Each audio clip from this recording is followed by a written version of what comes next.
Hi, hello, o bihalaya, ano, tara? G ka ba? Arat, Ako ipakita ninyo ang 3/4 sa ganap sa akong ubi halaya. O dili day ako aamu ang ubi halaya. Ato ang ubi halaya. O di ba para sakop na sakop ang all. Kabalo mo nga nung 3/4 ra kay ang ubang ganap dire dili na nako ipakita kay masyado nang hahaba ang ating video. O di ba nagtatagalog na iyan. Aray ko! Ang mga ganap nga wala na to ipakita si video mauto ang paglata sa mao nga ubi, pagkumot sa mao nga lubi kay atong ituno o kaning pagpakpak pod sa ubi. O di ba? Atong mga on procedures wala jud na to gipapil tanan. Nakita jud ninyo diha nga ako alang yung gi-blend ang ubi kay para pino jud ang agi. O di ba? After na to ni maandam tanan ato na pud ning mikus-mikuson sa kaha. O di ba? Kay para mahuman gyud niya og maluto na gyud para makakaon na ta.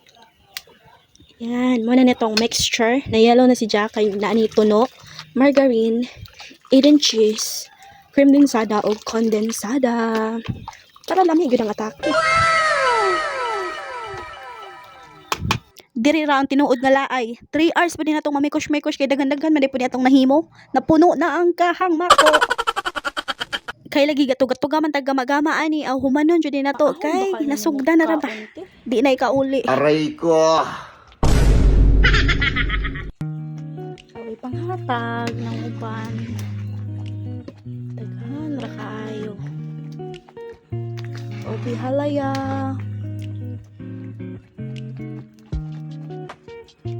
Nakasis pa.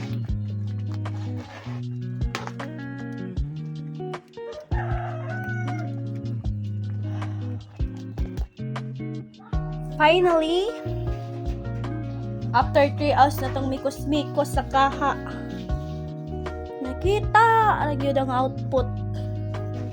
Kinsa ba siya sugo ani eh. Nahurot gyud akong energy. So mga una ta, o bihalaya mo diha. Perfect. So daming cheese.